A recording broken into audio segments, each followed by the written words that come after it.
অভিষেক দা, এ কি করলে তুমি? এ কি করলে তুমি অভিষেক দা?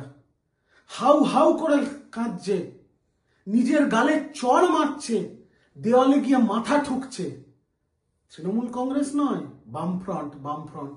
বামফ্রন্টের সব এই বড় বড় নেতা যারা এই গণমাধ্যমের খাপ পঞ্চায়েতে গিয়ে তৃণমূলকে গালাগাল দেয়, যারা বড় বড় ভাষণবাজি করে, কালকে রাত্রেবেলা কেউ হাউ হাউ করে কেঁদে খাট ভিজিয়ে ফেলছে, কেউ নিজের গালে নিজে চড় মারছে, কেউ দেয়ালে মাথা ঠুকছে।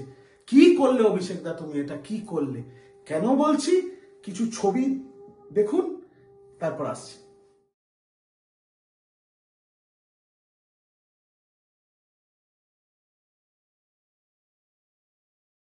ছবিগুলো দেখলেন তো?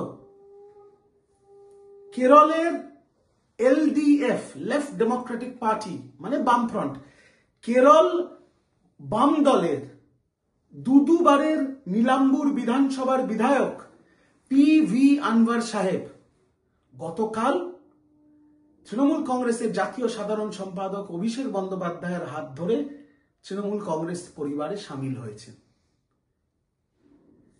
বাম ছেড়ে তৃণমূলে। কোথাকার বিধায়ক? কেরলের নীলাম্বুর বিধানসভার বিধায়ক এখন তৃণমূল কংগ্রেসে। তাহলে কি দাঁড়ালো? অভিষেক বন্দ্যোপাধ্যায়ের হাত ধরে কেরলে তৃণমূল কংগ্রেস 1, বাংলায় বামফ্রন্ট এখনো 0। তাহলে বুঝতে পারছেন এদের অবস্থা? এই বামেদের, এই দেশ বিরোধী, এই মাওবাদী, এই জঙ্গি দল, যেটা রাজনৈতিক দল যার নাম বামফ্রন্ট, এই বামফ্রন্টের শেষ দুর্গ কেরল, সেটাও আগামী দিন ভেঙে দেবে তৃণমূল কংগ্রেস। ঠিক একইভাবে যেভাবে মমতা বন্দ্যোপাধ্যায় তার আন্দোলনের মাধ্যম দিয়ে এই 34 বছরের হারমাদ একটা সরকারকে পতন ঘটিয়েছেন, যেভাবে মমতা বন্দ্যোপাধ্যায় তার সংগ্রাম, তার আন্দোলনের মাধ্যম দিয়ে এই 34 বছরের লান বাহিনীকে চূর্ণ বিচূর্ণ করে শূন্যে মিশিয়ে দিয়েছেন, ঠিক একইভাবে অভিষেক বন্দ্যোপাধ্যায়ের হাত ধরে কেরলে এবার ঘাস ফুল ফুটবে।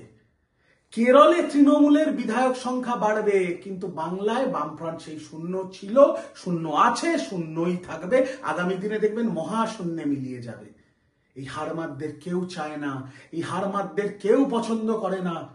দল যখন আমাকে বিজয় সম্মিলনী করতে জেলায় জেলায় পাঠিয়েছে, আমি জেলার মানুষদেরকে জিজ্ঞেস করেছি, জেলার মানুষ বলেছে ডাইনোসর ফিরে আসতে পারে বাংলায়, বাম কোনোদিন আর ফিরে আসবে না, আসবে না, আসবে না, আসবে না।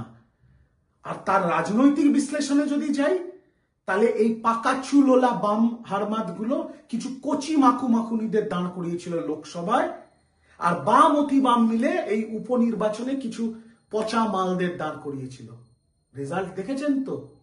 দীপশিতা জামানত বাজেয়াপ্ত হয়ে গেছে, সায়ন জামানত বাজেয়াপ্ত হয়ে গেছে, প্রতিকূল জামানত বাজেয়াপ্ত হয়ে গেছে, সৃজন জামানত বাজেয়াপ্ত হয়ে গেছে, শতরূপ সেয়ানা ছেলে দাঁড়ায়নি, মীনাক্ষী প্রচন্ড সেয়ানা মহিলা দাঁড়ায়নি, নন্দীগ্রামে একবার দাঁড়িয়েছিল ভুল করে, জামানত বাজেয়াপ্ত হয়ে গেছে।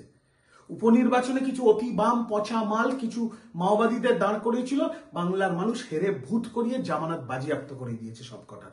লোকসভা ইলেকশনের মতো ইলেকশনে একমাত্র সুজন চক্রবর্তী আর মোহাম্মদ সেলিম বাদে বাকি সবকটার জামানত বাজেয়াপ্ত হয়ে গেছিল।